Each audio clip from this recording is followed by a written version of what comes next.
Hi there, welcome back. Today we are going to talk about a new exchange that was leaked right alongside with the Gullet exchange, its requirements, and yes, that is the Roberto Carlos 94 rated left back exchange. Along with that, we are going to talk about the division rivals packs you have gotten. Yes, should you spend your tokens or should you save them? And finally, we are going to talk about the exchanges because now that the 93 to 94 is expiring in just 20 hours.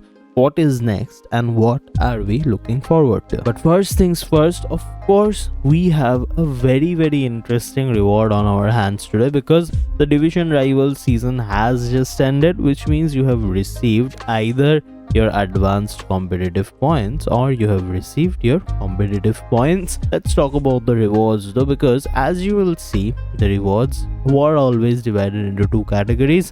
Some you would claim with your competitive points, some with the advanced ones, but for all of them, the common thread now is that they're expiring in 3 days, which means that we'll see new rewards in the store in just about 3 days. And historically, EA has already shown us that the rewards get updated every season, and along with that, a very important thing to keep in mind is that currently these packs do not have team of the years in them, which means when we see these packs get updated, even if the overalls don't see an increase, what you will see is that team of the year cards can also be packed from here. This is the important bit. So from Thursday onwards, definitely do spend your competitive points. I have spent a few of them now in order to maximize at 89 to 95 pack once, but then it only costs 2500 tokens, so no worries there. At least it did so far.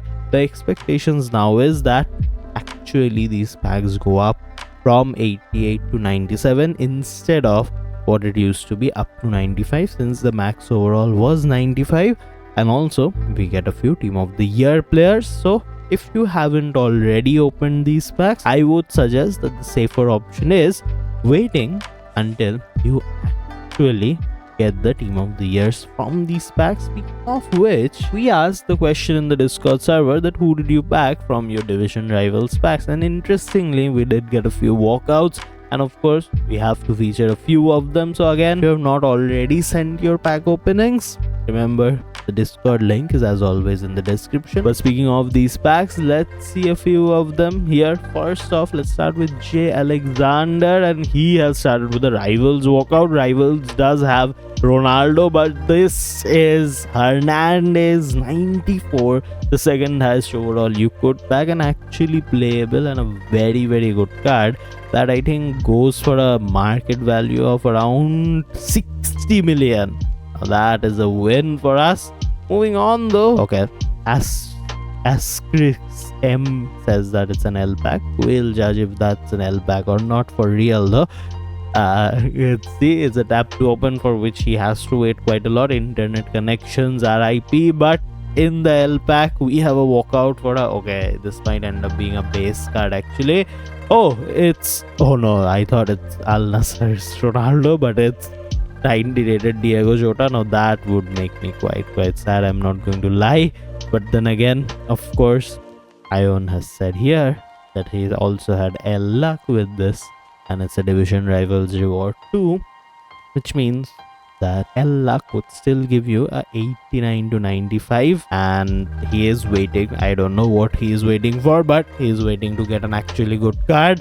This is a base pack again. Is this Mahrez? No, it's not even Mahrez. Okay, I don't know who this is. It's Goidi. Damn, dude. Real bad, real quick.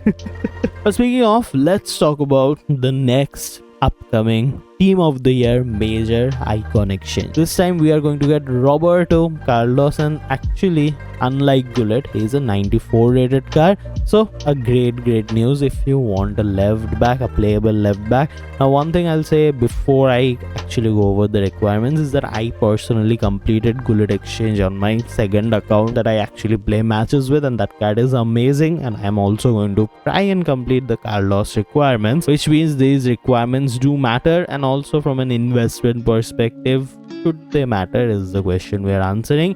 You will see, since both of these cards, Arsenio and Carlos, were 94s, the requirements are actually quite similar. starting from the top, we have a free pack 1, free pack 1, free pack 2. These are rewards, not requirements, but basically, since the requirements and the rewards go hand in hand, if you see the same reward, that means you're seeing the same requirement. That is kind of the logic we are going with. The only pack that is different from the Zarzinho pack is the base pack X2. Now here's the thing. In the Zarzinho exchange, this means that the 5th pack is the only one where you will notice a variation where we needed 88 overalls, 86 overall attackers and an 84 plus overall. We might need actual nation or league specific cards. So for Roberto Carlos, the league is going to be La Liga, right?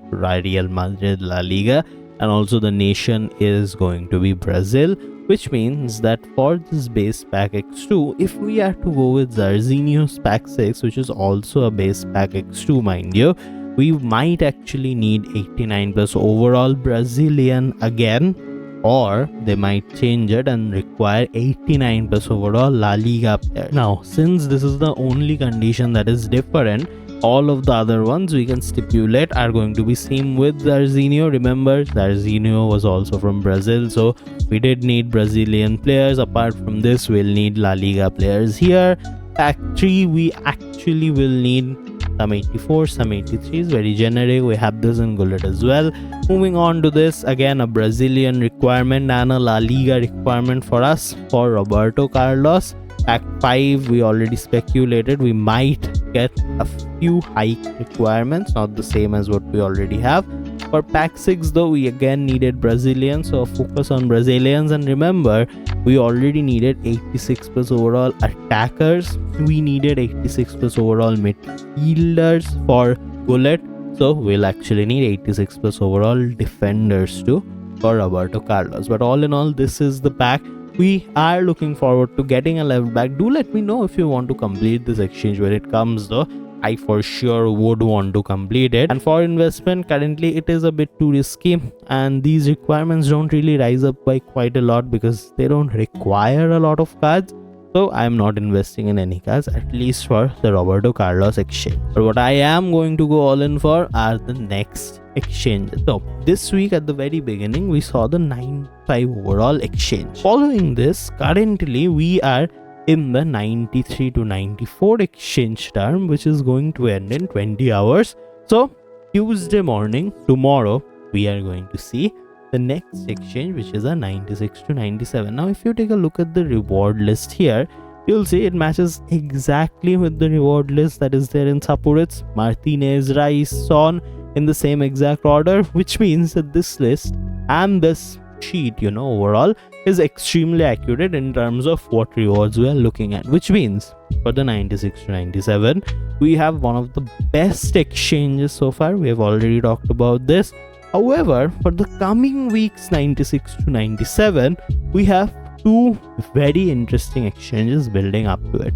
Number one is a 95. Now remember, this exchange is not going to come until the next 96 to 97 ends, which means this exchange is going to come on Thursday if 96 to 97 is a 48-hour exchange, which it is, and it ends on the reset time. And since this is a very well regarded exchange, actually the requirements are also going to be the same. From what we saw in the 95 exchange this week, we are going to require 93 to 94 overall cards in order to get a 95. And again, we are definitely going off of this now, since most of us already know that these requirements are going to be 93, 94.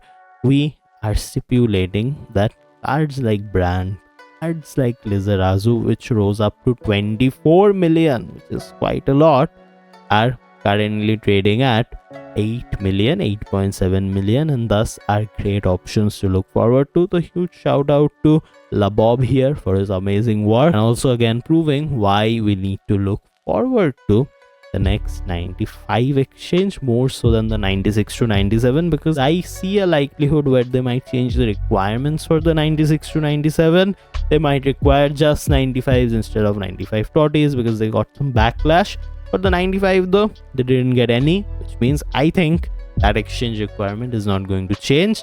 Moving on to the next 93-94, again that's a cycle where we'll get to use 90 to 92 players. So going back into the game, let the 90s fall now. The 90s will again go all the way back down to their position, which is 2.9 million base. And once they are back down, do remember that with every rotation the rise actually gradually decreases, is what I'll say. So next time as well we'll see them rise up to around 4 million. Right now though, 95 is definitely the best exchange that I am looking at for these cycles. And with that, of course, we'll end today's video. As always, thanks for watching. I will catch you in another one. Bye bye.